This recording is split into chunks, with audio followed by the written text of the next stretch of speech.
Welcome in Tuesday, Locked On Syracuse Podcast. Happy you could join us as we begin our exit interview series where we basically go over an individual player, grade them on their season, give out our reviews and what they need to improve on for next year. That starts today with our favorite on the show, Joe Girard. Sienna Joe, Syracuse Joe, what was it? NBA Joe. NBA Joe in the tournament. It's hard to keep track of the guy, but we have a lot of thoughts on him to get to today on the pod.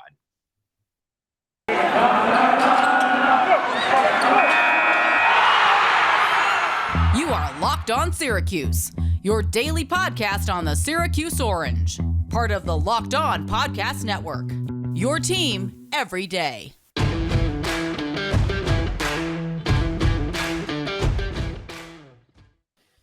Thank you for making us your first listen every single weekday. Tim, Leonard, Tyler Aki here with you. If you're new to the show, please subscribe wherever you get your podcasts. Check us out on Twitter at LO_Syracuse. And also subscribe to our YouTube channel where you can watch each and every episode there if you are of the newer hip generation that likes to watch the podcast on YouTube. It feels like maybe it's a different demographic there, but check out our YouTube. You can notice some changes today, too. I've got a little shelf behind me today. Oh, wow. You've got a light bulb out in your room. Yeah, I just found out maybe 3 minutes before we hit record that my light bulb that I normally have right next to me is out. So I pulled a lamp from the living room and we're You look like you're about to be interrogated right now. Like I've got the flashlight beaming at you. Did you do it? Gonna have to make a run to get a new light bulb tomorrow. But this episode of Locked On Syracuse is also brought to you by Stat Hero. Stat Hero is reshaping the way that you play fantasy sports. Dozens of house-based games to play daily. No sharks, no funky props. Just your skill versus the lineups you choose. Sign up today at stathero.com/lockedon. So Joe Girard is the topic today. We could probably do a 2-hour podcast on this guy when we talk about his exit interview. I'll present the stats first, and then we can kind of get into just our general thoughts on the season. But the basic numbers on Joe Girard's season, not bad, honestly. 34.1 minutes per game, 13.8 points per game, 4.2 assists, 1.6 steals per game. He shot at 39% from the floor, 40% from three, 88% from the free throw line. So 39, 40, 88 were his What an splits odd. there. Yeah. What an odd slash line there. That's the basketball version of it, the field goal percent, 3-point percent, free throw percentage, because it doesn't add up. Like two of them make sense, right? If you told me an 88% foul shooter is also a 40% 3-point shooter, I'd believe you. But then you get into that 39% from the field. And whenever you see a field goal percentage that is lower than a 3-point percentage, your eyes sort of and your ears perk up a little bit. It's like, that doesn't add up there. Why doesn't that add up there? And I think it's pretty simple. He didn't like to go to the basket a whole heck of a lot. And when he did, he either got fouled or he wasn't finishing at the rim. Right. So he shot at 37% from 2-point range this year. That's kind of been a pretty traditional number for him. I mean, he's 38% in his career from 2-point range in the 3 years now. It feels like normal years, he's kind of falling around the mid to upper 30s in field goal percentage, but that is a career high in terms of his field goal percentage, 39%. Everything's a career high that I just named. It's set for free throw percentage. His freshman year, he shot at 89% from the line. A lot of fans probably remember he got off to a torrid start at the free throw line as a freshman. But the points per game, the assists, the steals, the minutes, all career highs this year. Also a career high in turnovers per game, 2.8 per game, which comes with playing more. I think a good way to break down the turnovers is how Ken Palm does the turnover rate. So that's not necessarily tied into your minutes and volume. It's just how often are you turning over the basketball for how much you're out there. And his turnover rate, 21.2, went up from 19.9 last year and 15.6 as a freshman. So the turnovers are heading in the wrong direction for a guard that is now entering a senior season coming up. Hopefully that corrects itself. But the numbers overall, really not that bad. It was just inconsistent throughout the season to get to those numbers. Again, that is the perfect way to sum it up because, and there's teams that are like this, there's individuals like this. And we always talked about it. You never got a B game out of Joe Girard. You got A games and you got C, D, and F games out of it. You never got, you know what? I should even take a C game out. You never got a B or a C out of Joe Girard. It felt like you either got the A or you either got the D or the F. And I look at it and that sort of makes sense. Yeah, there's games where he can go off for 20 something points in a game. There's games too where he's going to be shut out and turn the ball over a fair amount. And that's the Joe Girard experience that we've talked about. And so where does it meet in the middle? 13.8 points per game. But he's not a 13.8 point per game scorer. You either got a lot of points on sometimes high volume shots from Joe, or you had games where he couldn't find the bottom of the bucket to save his life. And that's where it meets in the middle at 13.8. Yeah, and if I was asked, what grade would you give him this season? It's a tough one, but I'd probably give him a B, which to your point, he didn't have a whole lot of B games in general. Yeah. I think it was a bounce back season compared to last year. He clearly was bothered by COVID last year. He was a much better player than he was last year. I mean, just look at his offensive rating. His offensive rating jumped almost 10 points from a season ago. Last year, he was 96.2.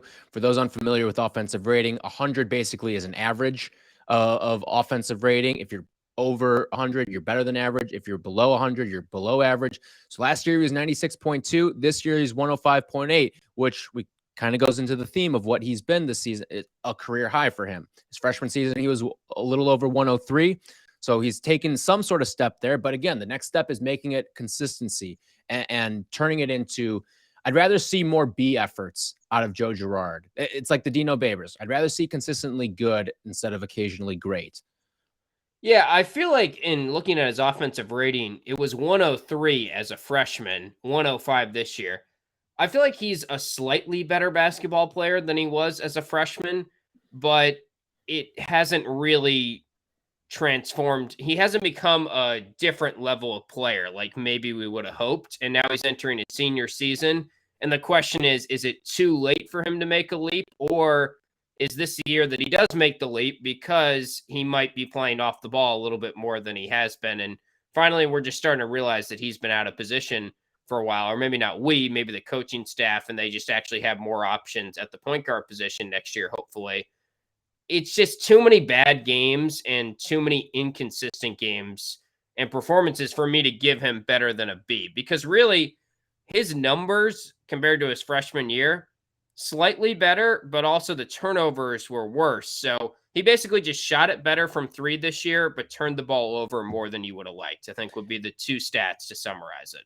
I think that's the perfect way to do it. And I do think you do have to take into account he shot the ball amazing from three this year. 40% led the ACC in that regard, and he did it on a career high number of attempts. I think AJ Griffin was like 50%, right? Maybe for did he have enough qualifying? Volume. Yeah, because I'm looking right now as Basketball Reference page, and it has him even as like Maddox. There were guys that were up there in 49, 50%. I totally agree with your point though. 40% from three at the volume he was shooting. I'm looking right here on Basketball Reference, and it has Joe Girard as the number one 3-point shooter in the ACC. So there must be some qualifiers in there. And again, on the quantity that he did at 220 for an entire season, that's a lot right there. And to shoot 40% over that stretch is pretty amazing. And I think that's important because what was he billed as when he came to Syracuse? He's a dead-eye shooter. He's going to go down. And he's going to be able to hit from anywhere on the floor from behind the arc. And I think this was the first true year that we saw that become the case. We look at Joe Girard from years past. I mean, he's never shot better than 33%. And that's part of why the Joe Girard experience maybe felt underwhelming through years 1 and 2 for Girard, because we thought he was going to go out and be this guy that shot 40% from three. And this was the year that we finally saw that come out to play. So to me, that is certainly something that I think you saw the progress there. And yeah, the turnover numbers were up, sure. But I don't think that's going to be a problem as much next year, because I think he'll be off the ball as a two guard a little bit more. Yeah. No, that's a good point. And I totally agree with the 3-point numbers being good. I just didn't want someone to jump in and say, oh, what about AJ? Well, actually, yeah. Yeah, I could see that coming when you were saying it. But let's put a pin in this for a second, because I have an interesting thing to talk about just in regards to his performance this season in just a little bit. But I do want to tell you guys about Stat Hero. I know everyone loves March Madness. Everyone loves making those brackets, but I can't remember the last time I actually went deep or even won any money in my bracket pool. So this year, I'm hedging my bets with Stat Hero's NCAA Pick'em contest. Stat Hero's NCAA single game pick'ems pits the star players against each other in an amazing hybrid between fantasy and sports gambling.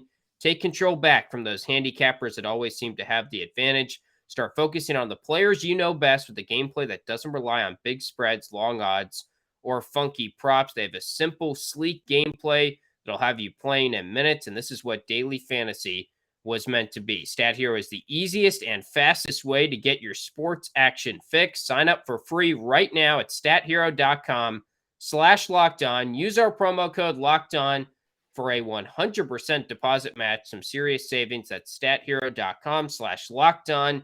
Use promo code LOCKEDON, all one word, for a 100% match. stathero.com/lockedon. Promo code LOCKEDON. Terms and conditions apply.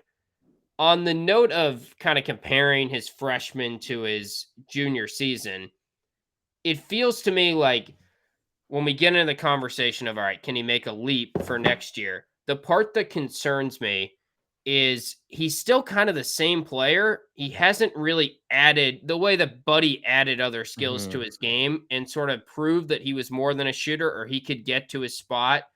Maybe Girard's a little bit better at that, a little bit better at scoring in isolation, perhaps, but he's still pretty dang limited. And it feels like maybe he's gotten a little bit better defensively over time of just learning the zone and all that. I don't know how much his overall offensive game has improved. And I know the argument is just, well, if you throw him off ball, then everything's going to be better for him. But you still got to beat guys off the dribble. You still, in order to take a leap in points per game and all ACC type of conversation, I think he would have to add sort of what Buddy did, add more to his repertoire scoring wise. And I'm not overly confident he can do that because it's not like he's just going to suddenly pick up more quickness and suddenly be blowing by guys and scoring. I feel like it's almost you either add it in a crafty way or you don't add it at all. So I'm a little concerned about that. I think the one thing that he could do, because I agree, he's got to find other ways to score besides just the three ball. But I think part of it too would be improving his ability to score off the screen, because that is one of the easiest ways to create a little bit of space. And I think improving his ability in the pick and roll game would be huge for Syracuse, because if you could start to trust him a little bit more as a ball handler in that pick and roll scheme, and you've got Jesse Edwards, all right, you've got a guy who was fantastic with pick and roll offense this past season. To have that pairing along with the ability to also have Samir, that will completely change what Joe Girard can bring. And not just that, I think if he's a guy that can get to the free throw line a little bit more, like I'm looking right now on KenPom, he wasn't among the conference ranks in terms of free throw rate. If he can get to the free throw line more, I'd welcome that, because he's a damn good free throw shooter too. Yeah. And that to me is because Joe plays one of those games. He's a physical player, and he's one of those guys who he's kind of that he's learned from the new age of point guard. He's a head whip point guard, right? When he gets in the lane, he's going to whip his head back to try to draw some contact and try to draw a whistle that way. Sort of a flop, but listen, everyone does it. All right. So if he can get into the lane more, draw more contact, and get to the line more, I want to see that free throw rate go up. I don't mind if the free throw percentage goes down, because I'd imagine that's a direct correlation of something that would happen. But as long as the rate is up and you're still hitting, I wouldn't expect him to dip much below an 88, 87%. I'll take 88, 87% from the free throw line if that rate is hovering around like 27, 28, maybe even 30%. Yeah, I think the only way you get your free throw percentage or free throw volume up is by getting to the basket more.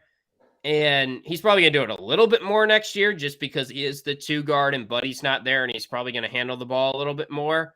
But even this year, we were sort of asking for Buddy to get to the free throw line more this season. Some of it is he just didn't get calls, but also he just does so much of his shooting around the free throw line, jump shot type of stuff.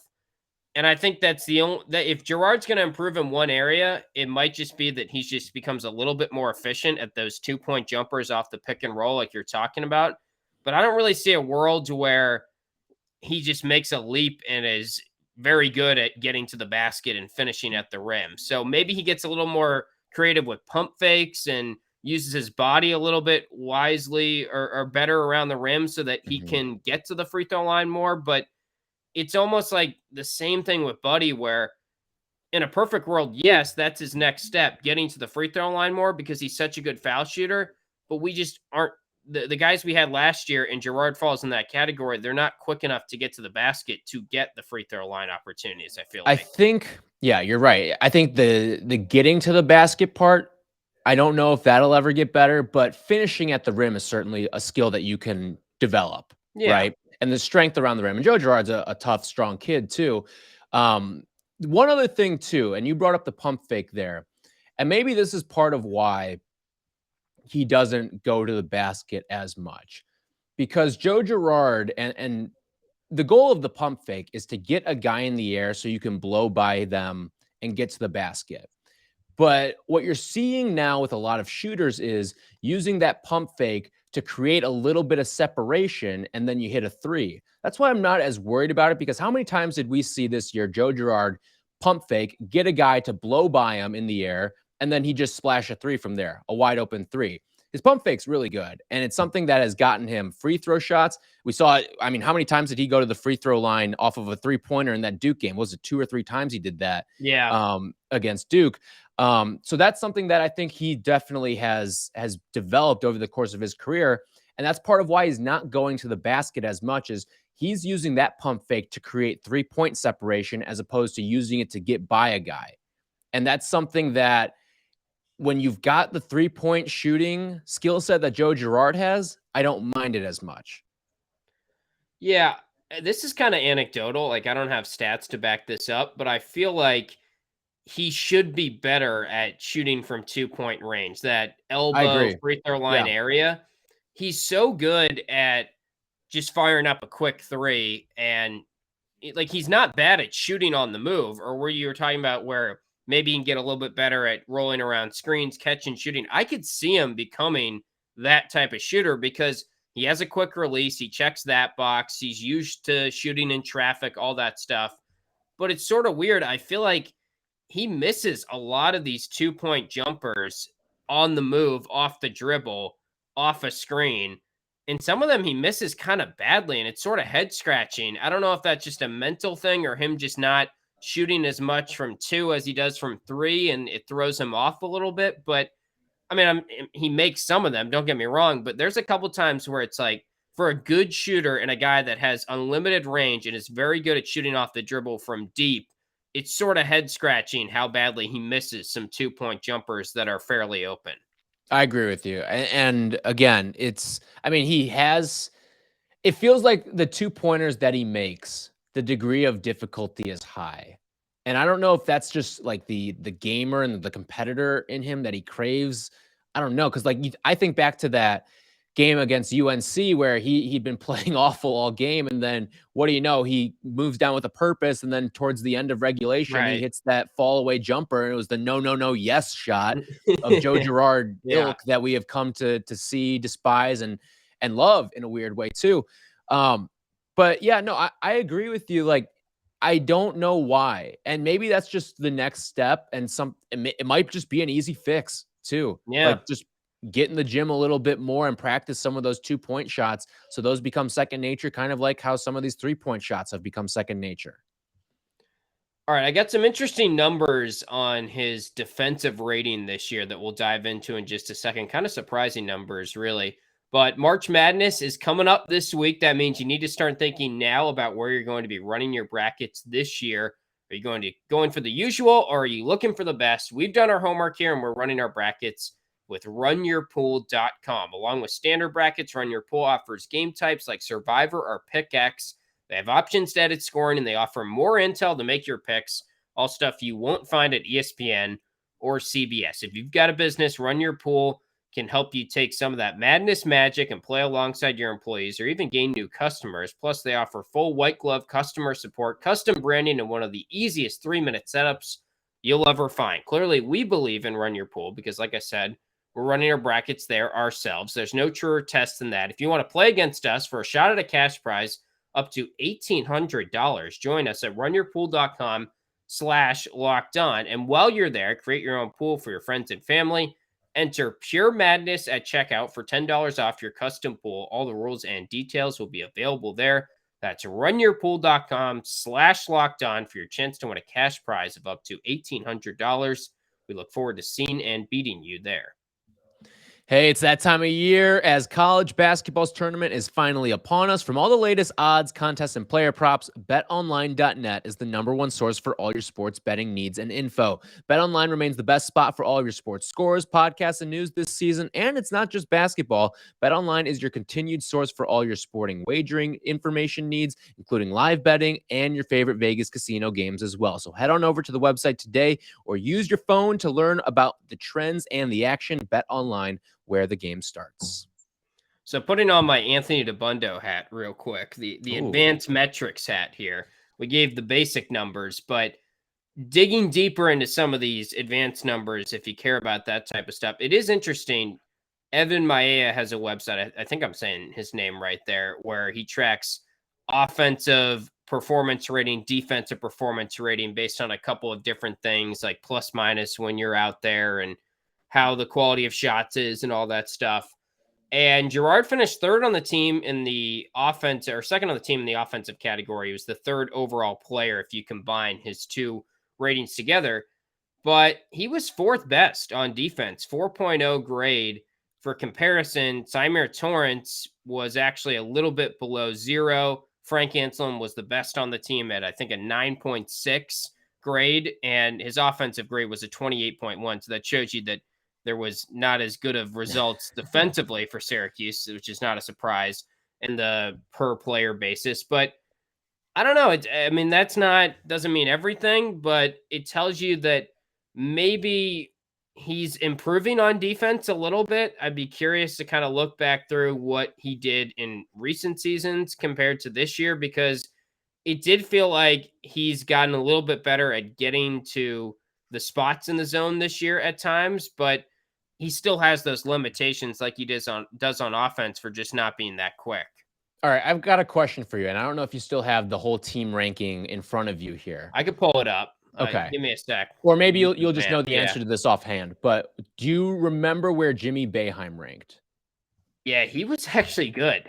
I was shocked by it. And this is where I'm wondering too, and I love Evan. I think he does really good work on a lot of things with college basketball, but I wonder how much this is the miscalculation might come as a result of the zone, of playing a zone style defense. Yeah. Right. So that's why I'm wondering how valid some of that is. Okay, I was wrong. I misremembered this. Jimmy Boeheim had the worst grade on the team defensively. Okay. Then that would make sense. I'm glad I looked it up. Yeah, so minus 7.2 for him. Benny, second worst, minus 3.4. It goes Anselm, Swider, Edwards, Joe Girard, top 4 defenders. Buddy, Torrance, Benny, Jimmy is the guys they calculated in that order. So nothing too shocking. You would think Torrance would probably be not that far behind Girard, but you could probably chalk that up to limited sample size a little bit for Torrance as well, maybe. Perhaps, yeah. I'm a little surprised at where Benny was and where Torrance was too. I'm not saying Benny was some all-world defender. I just didn't think he'd be second to last on the team, if I had to guess. Yeah, and looking back through this, so the year before, sorry to cut you off, but no.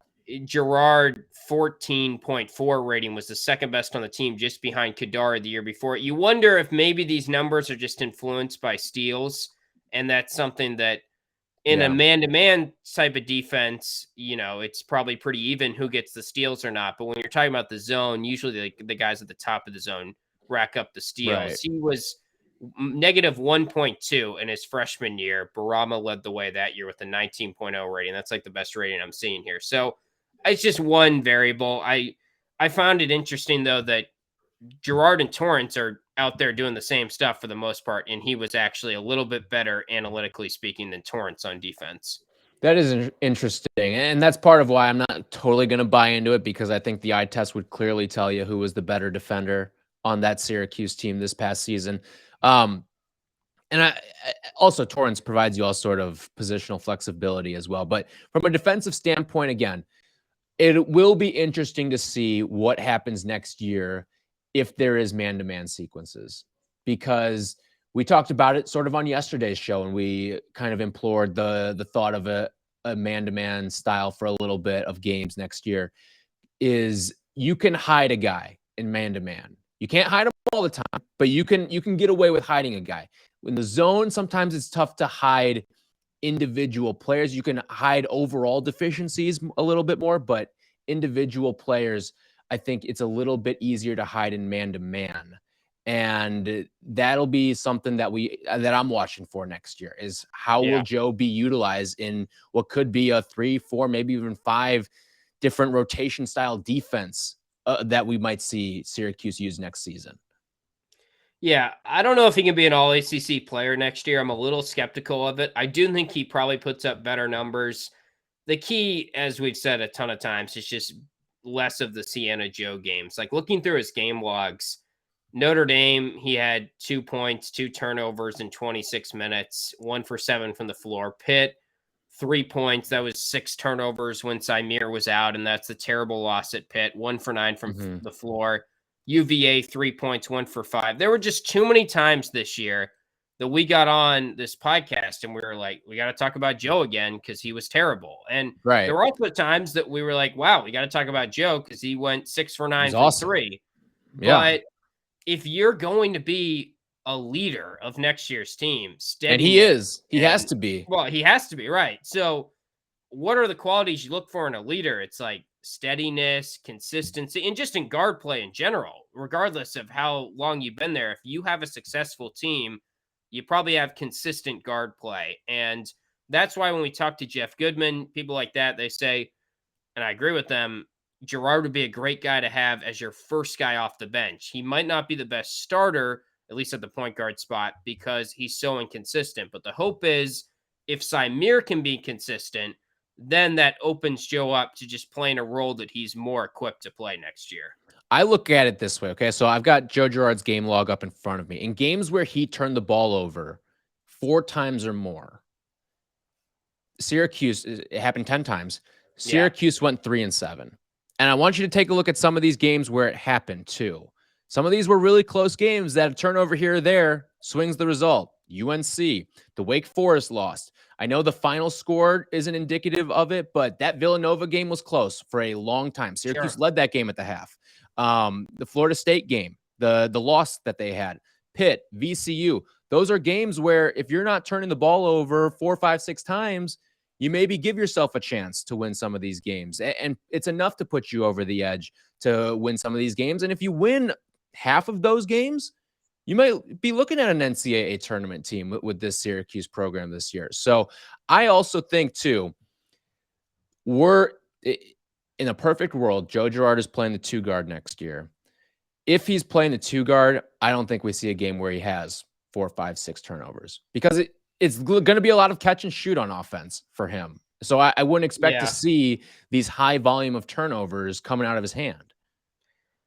I agree. One thing that's interesting, all the teams that you named there, they had a lot of turnovers against, just high pressure athletic teams for the most part, like VCU even. They're not the greatest team, but you just knew that was going to be a matchup nightmare. And he's got to find a way. When you look at KenPom, when he plays against Tier A competition, it's not a dramatic drop-off like some might think, according to the eye test. But when he goes up against the best teams this year, 10 games against Tier A competition, his turnover rate goes up to 22.5 compared to 21.2. His three-point shooting goes down to 33% compared to pretty much 41% on the season. So everyone's going to dip against good teams. I understand that. But he's got to find a way to just be better against good teams, because it felt like Buddy got to a point where he was kind of matchup proof. Joe is not at that point right now. No. And also on the note of he's going to play the 2 guard, he's going to play the 2 guard. I agree. He's definitely going to be utilized that way. But if they don't bring in another point guard, he's going to have to play some point guard. Symir Torrance is not going to play 40 minutes. And we'll see what Copeland brings next year. Yeah, because that can quell a little bit of it. And the hope is that Copeland will be good enough to be playing that backup point guard role for you. So you don't, because Joe's going to play next year. If he's a 2 guard next year, Joe's going to play 37 to 40 minutes every single night. Yeah, I agree. I would also say if they played Villanova this year, let's take them for example. They might be an exception, and they throw out Girard and Torrance, and it doesn't matter if they're playing man or zone or whatever. Like, they have physical guards. That there are Yeah. teams that Girard and Torrance as your two guards, or just Girard as your quote unquote two guard guarding a potential shooting guard, might not be ideal. And that is more if you're looking at it from a man-to-man lens, which we'll see how often they actually do that next year. But it's not a dream scenario defensively to have the two of them at the top of the zone. So I'm not so sure he's going to be able to play two guard for the entire game, like some people are assuming. Yeah, probably not. Again, you'll probably have to see. And another lineup that I'll be interested in next year is Kadir Copeland along with Joe Girard. Because if I remember correctly, Yeah. Kadir's what, like 6'5"? He's a Yeah, he's bigger long. point guard, and he's got the length that you want. So I wonder if it'll almost be Kadari-like, where he can be at the top and kind of hide some of and get some steals too to kind of hide some of the deficiencies that might exist at the top of the zone next year. But I think you're right. Like, I think another issue that I saw with Joe Girard that I need to see improve for next season is there were some games where it just looked like he checked out too. It looked like he became lackadaisical. He looked disinterested. He didn't want the basketball in his hands. I need to see that killer Joe Girard every single game. Every single game, because that player's a good player. And you can live with some of the mistakes when they're aggressive, right? Like, I don't want to see you have a lazy turnover where you're just handing the ball the other way. I can live with you put your head down and go to the basket and had it stripped away from you, because there you're trying to force the issue. But when it's, oh, little handoff and you give it to the other team, or, oh, you bounce it off your foot because you're not paying attention, that's the stuff that's going to tick a lot of people off. All right, well, we will wrap it there. That is our first exit interview for Joe Girard. Thanks for listening. We'll have one player each day the rest of the week. Also, keep you up to date on any breaking news, recruiting, or otherwise that comes out. So subscribe to the show if you haven't already. I think we're going to do Symir Torrance tomorrow. Keep it in the guards. Keep it in the guard family, yep. Yeah, keep it in there. And that's going to be an interesting one, too, that we could go 40 or 45 minutes on based on how much his season outlook has changed over the course of the season and the optimism for next year. So we'll talk Symir tomorrow, and subscribe to the show because we're keeping you guys up to date on these exit interviews throughout the week and any other Syracuse news that happens. But we will talk to you guys about Symir